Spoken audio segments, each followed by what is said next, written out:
Hello friends, mythology story number 83 Parshuram अवतार। ये जो स्टोरी है, ये स्टोरी नंबर 82 का नेक्स्ट पार्ट है। तो आप इसे देखने से पहले एक बार स्टोरी नंबर 82 ज़रूर देख लीजिए, वरना आपको ठीक से स्टोरी समझ में नहीं आएगी। तो स्टोरी स्टार्ट करते हैं कि ऋषि ऋचिक और सत्यवती को पुत्र प्राप्त हुआ, जिनका नाम उन्होंने जमदग्नि रखा। अब जो मैं आपको थोड़ा सा इंट्रोडक्शन दे देती हूँ कि जो ये ऋषि ऋचिक थे, वो ऋषि भृगु के पुत्र थे और इनका निवास स्थान मध्य प्रदेश के इंदौर शहर के में जो जाना पावा हिल्स है उस स्थान पे था। वहाँ पर ऋषि ऋचिक का आश्रम था, जिस आश्रम में और भी 6-7 ब्राह्मण परिवार निवास करते थे और साथ ही वो गुरुकुल भी था, जहाँ वो शिष्यों को शिक्षा प्रदान करते थे। और जो सत्यवती थी, वो प्रयाग राज्य के राजा गाधी कौशिक और यशावती की पुत्री थी। अब इनका विवाह कैसे हुआ और इनको पुत्र प्राप्त कैसे हुआ, ये सारी स्टोरी स्टोरी नंबर 82 में मैं मेंशन कर चुकी हूँ, तो आप वो देख लीजिए। अब जो है ऋषि ऋचिक और सत्यवती अपने पुत्र जमदग्नि का पालन पोषण करने लगे। फिर वो धीरे धीरे बड़े होने लगे, उनकी शिक्षा पूर्ण हुई और साथ ही वो अब यंग एज के हो चुके थे, एक यंग ऋषि बन चुके थे। ऋषि जमदग्नि वेपन स्पेशलिस्ट थे। वो काफ़ी सारे हथियारों का निर्माण करते थे, लेकिन उनके जो हथियार थे, वो जो भी निर्माण करते थे, उन्हें जो राजा योग्य लगता था, वो अपने हथियार सिर्फ़ उसी राजा को प्रदान करते थे। वो कभी भी किसी के ऑर्डर से कोई भी हथियार का निर्माण नहीं करते थे और साथ ही वो गुरु बन कर के शिष्यों को शिक्षा प्रदान करते थे। अब हम अयोध्या की बात करते हैं, तो अयोध्या में राजा प्रसेनजीत का राज्य था। राजा प्रसेनजीत जो थे, वो भी एक सूर्यवंशी राजा थे और इक्ष्वाकु के ही वंशज थे। उनकी पुत्री का नाम रेणुका था। रेणुका भी अब यंग एज की हो चुकी थी और अब उनके विवाह का भी समय आ चुका था। तो राजा प्रसेनजीत ने अपनी पुत्री रेणुका की जन्म कुंडली ब्राह्मणों को दी और उनके योग्य वर ढूंढने का आग्रह किया।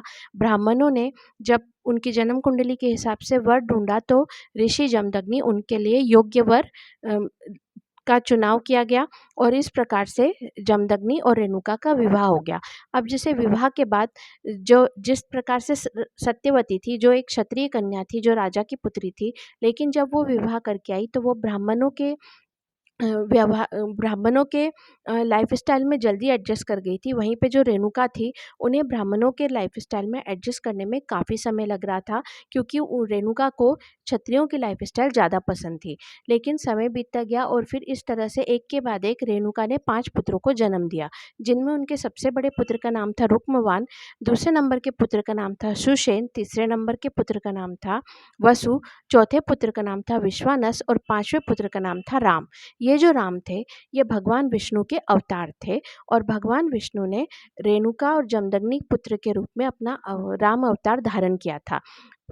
अब जब भगवान विष्णु ने अवतार धारण किया है, तो उनके सहयोग करने के लिए देवी लक्ष्मी ने भी अवतार धारण किया और देवी लक्ष्मी जो थी, वो वहीं पे निवास करने वाले ब्राह्मण परिवार में एक कन्या के रूप में जन्म हुआ, जिनका नाम अवंतिका रखा गया। अब जो है जमदग्नि के जो बड़े 4 पुत्र थे, उनके अंदर सभी ब्राह्मणों के गुण थे, लेकिन जो सबसे छोटे पुत्र थे राम, जो भगवान विष्णु के अवतार थे, उनके अंदर पूरी तरीके से क्षत्रियों के गुण थे। अब ये बात जमदग्नि को पसंद नहीं आती थी। अब राम के अंदर क्षत्रियों के गुण क्यों थे, इसका जवाब भी आपको स्टोरी नंबर 82 में मिल जाएगा।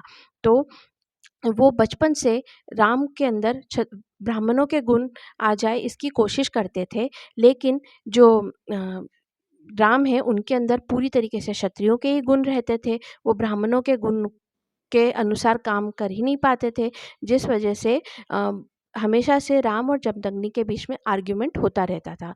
समय के साथ में रेणुका और जमदग्नि के पांचों पुत्र भी यंग एज के हो चुके थे।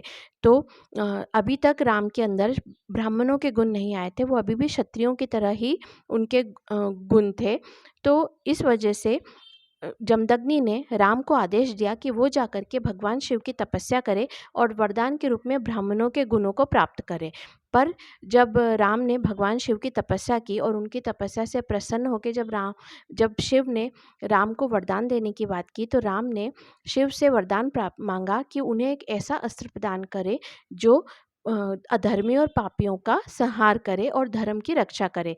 इस बात से प्रसन्न होकर शिव ने राम को अपना परशु प्रदान किया। अब जो है ऋषि जमदग्नि को जब पता चला कि तपस्या पूर्ण होने पर भी राम ने एक अस्त्र का ही डिमांड किया है, तो ऋषि जमदग्नि जो है वो काफ़ी क्रोध में आ चुके थे। लेकिन राम जो है वो भगवान शिव का वरदान प्राप्त करके बहुत खुश थे, और राम ने उस परशु की वजह से अपना नाम बदलकर परशुराम रख लिया था, और इस प्रकार से भगवान शिव का परशुराम अवतार धारण कर लिया था।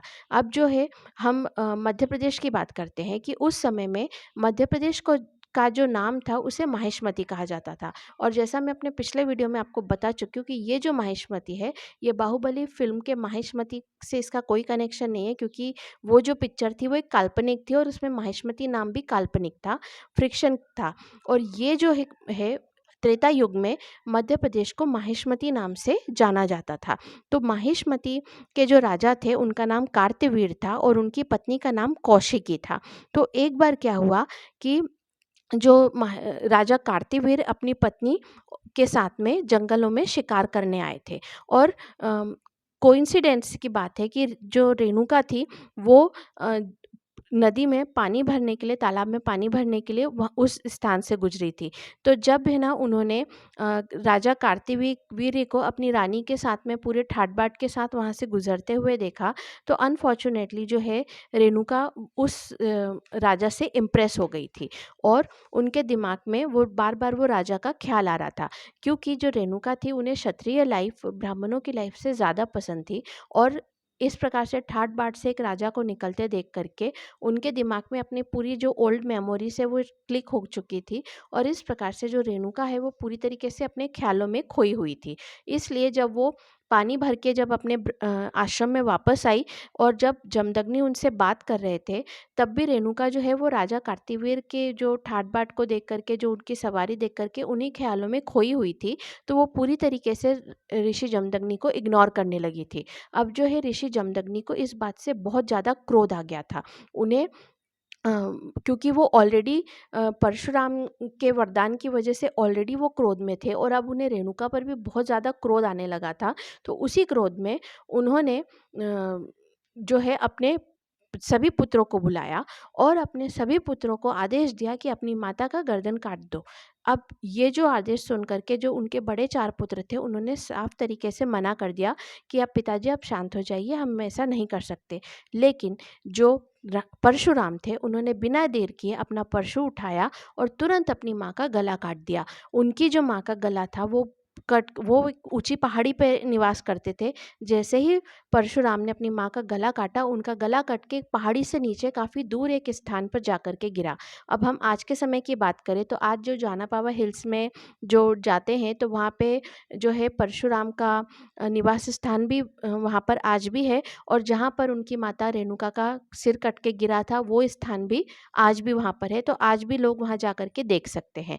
अब जो है इस प्रकार के अनएक्सपेक्टेड थिंग के लिए कोई भी तैयार नहीं था, और जो सभी लोग हैं ना एकदम शॉक्ड हो गए कि ये क्या हुआ, क्योंकि परशुराम ने अपनी माँ को मार डाला था। और जमदग्नि जो ऋषि थे वो भी बहुत ज़्यादा शॉक्ड हो गए थे, क्योंकि उनका कहने का ये अर्थ नहीं था कि वो सही में उनकी पत्नी को मारना चाहे, क्योंकि वो क्रोध में थे, और उस क्रोध में उन्होंने इस प्रकार से आदेश दे दिया था। तो जमदग्नि जो है वो एकदम शॉक्ड हो चुके थे, और वो अ, आश्रम में सभी लोग एकदम घबरा चुके थे। तो जमदग्नि ने परशुराम से कहा कि ये तुमने क्या किया? तुमने अपनी माता को का सर कैसे काट दिया? तब परशुराम ने एकदम शांत स्वर में बोला कि पिताजी, आपका क्रोध शांत करने के लिए मैंने ये काम किया था, और ये आपका आदेश था, तो आपका आदेश पालन पालन करना मेरा धर्म है, इसलिए मैंने आपका आदेश पालन किया। तो जमदग्नि ने बोला कि अब क्या होगा? तो परशुराम ने बोला कि पिताजी, आपको जो मृत संजीवनी विद्या का ज्ञान है, उस विद्या से आप हमारी माता को पुनर्जीवित कर दो। अब ये सुन कर के तो जमदग्नि एकदम शॉक्ड हो गए, क्योंकि जमदग्नि ने सीक्रेटली तपस्या करके भगवान शिव से मृत संजीवनी विद्या प्राप्त कर ली थी। ये बात कोई नहीं जानता था, उन्होंने किसी को नहीं बताई थी, लेकिन परशुराम ये बात जानते थे। तो उन्होंने पूछा कि तुम ये बात कैसे जानते हो? तब परशुराम ने कहा कि आप मेरे पिता हैं और मैं अपने माता-पिता को पूरी तरीके से ध्यान देता हूँ, उनकी हर तरफ से उनकी प्रोटेक्ट करता हूँ। तो जब आप हथियारों के परीक्षण करने के लिए घने जंगलों में जाते थे, तो मैं भी आपके पीछे छुप के जाता था आपकी प्रोटेक्शन के लिए। और जब आप हथियार परीक्षण करते थे, तो अगर उन हथियारों की चपेट में आने से जो भी वन्य पशु-पक्षी मरते थे, तो आप अपनी विद्या का इस्तेमाल करके उनको पुनर्जीवित कर देते थे। ये मैंने देख चुका था। इसीलिए मैंने आपका क्रोध शांत करने के लिए आपका आदेश माना और अब आप है ना जो है हमारी माता को पुनर्जीवित कर दो।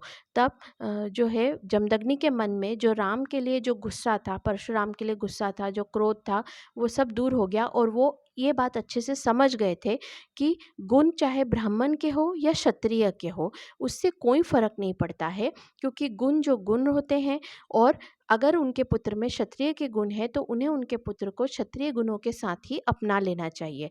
तो ये सुन कर के सबसे पहले जो है ऋषि जमदग्नि ने अपनी पत्नी रेणुका को पुनर्जीवित किया।